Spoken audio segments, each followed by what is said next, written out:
folks, welcome to Week in Review. This is where we take a look at the reviews we did last week, give you some short blurbs on them, tell you if they are good or bad. And here we go. Hey everybody, Z Garcia here. Last week I reviewed 4 games. I reviewed Super Farmer, which is a game from the 40s, actually, the 1940s. And unfortunately, it's just a roll and move that has not held up very well. I'm not sure why this got reprinted, but not a good game. This is a pass for me. I reviewed Lutece here, which is a set collection game. Very gorgeous artwork. To me, it feels like a Seven Wonders light. And I recommend it if you're looking for a light set collection game. And then I reviewed 2 games in the Oniverse series. I reviewed Sylvion, which is a very nice game where you draft a deck at the beginning and then play with that deck to defend the forest. Sort of a castle defense sort of game. Really nice. And then even better, Castellion, which is a tile laying game where you're making specific patterns. Really cool stuff. Both of these are solitaire games, or for 2, but I prefer them as solitaire games, and they are both just wonderful in a great line of games.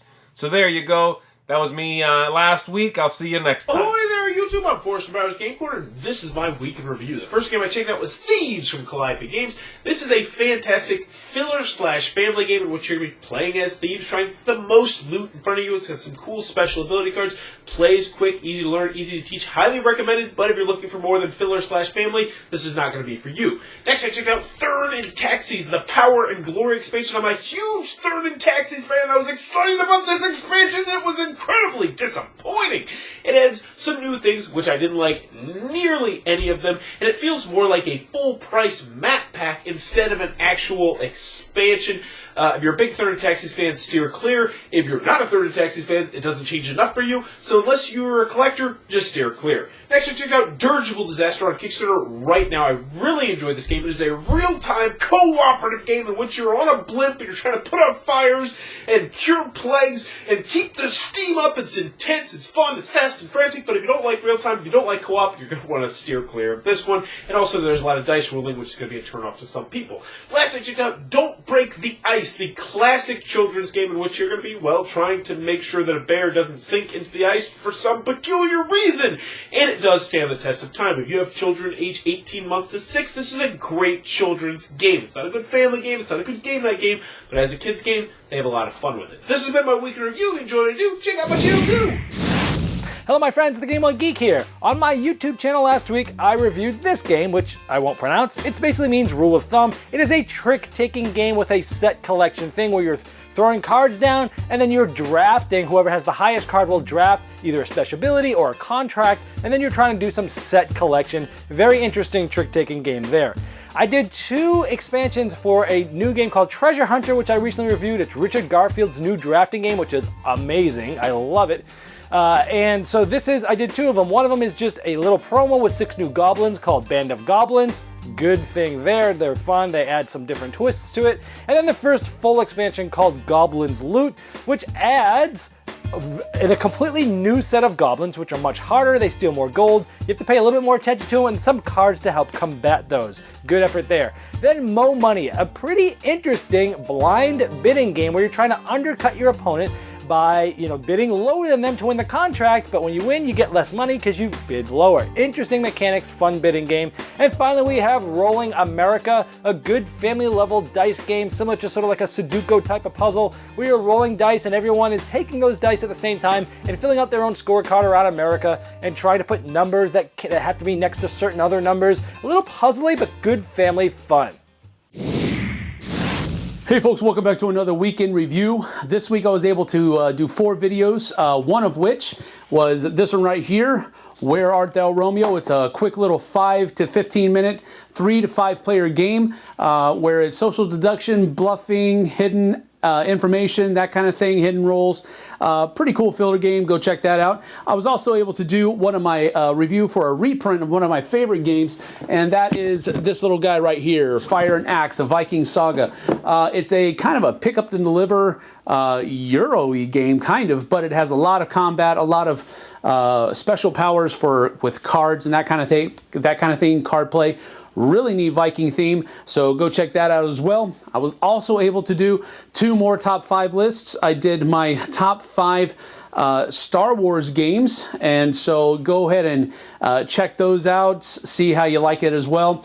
And then I was also able to do my top 5 zombie games as well. So again, those are just kind of fun videos that you can either agree or disagree with me. Really don't care, but let me know in the comments what you think about those guys, and I'll do my best to meet with you there and talk with you. But those are the 4 videos that I was able to do this week. See you on the flip side.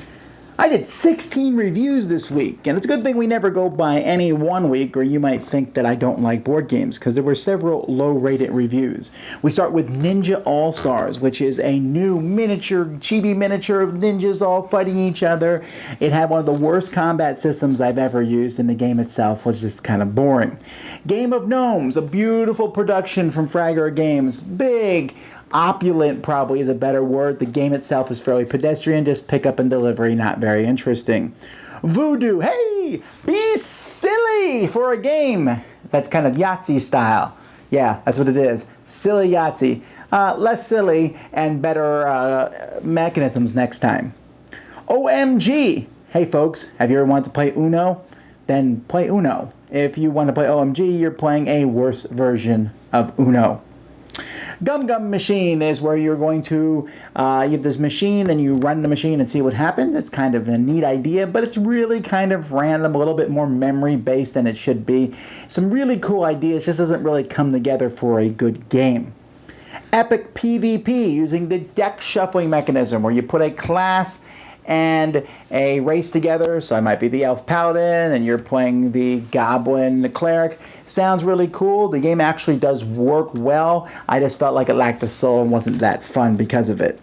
Alright, let's get to the fun games. Pharaoh's Gulo is a revamping of Gulo. Maybe a little too much going on in this game for what it should be, but still the basic mechanism of dexterity that works for whole families is still intact. Magic, the Gathering, Arena of the Planeswalkers, Battle for Zendikar, just crazy long name, but it's the first expansion for the Magic the Gathering board game. It's good, it adds more stuff, although it kind of just whets your appetite. We still need more expansions before you can truly deck build.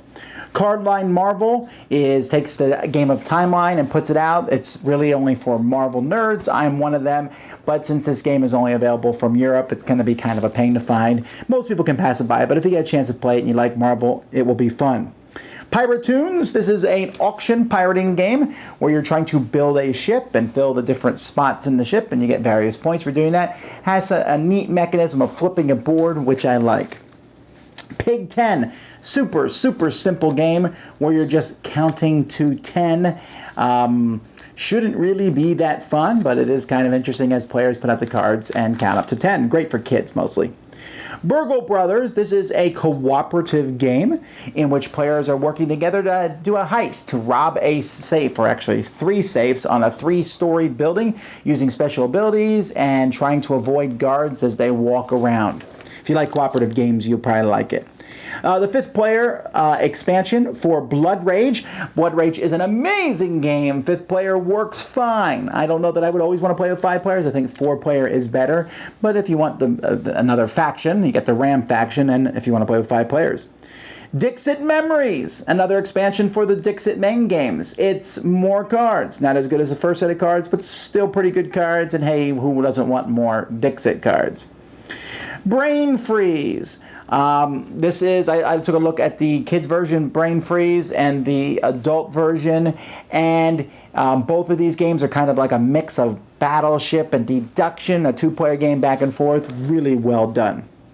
And then the new Dungeons & Dragons Dice Master set, that's Faerûn Under Siege. This is possibly the best set produced so far, gameplay-wise. There's just so much more. The mechanisms are good. It introduces Cleave and a bunch of other cool things from the Dungeons & Dragons universe. Just really well done set. So those are our reviews for the week, folks. We'll eventually, throughout the day, we'll have the links to all these reviews if you want to see more in the comments of this video. Thanks so much for watching. We'll see you next time. Until then, I'm Tom Bassel, and this has been Week in Review.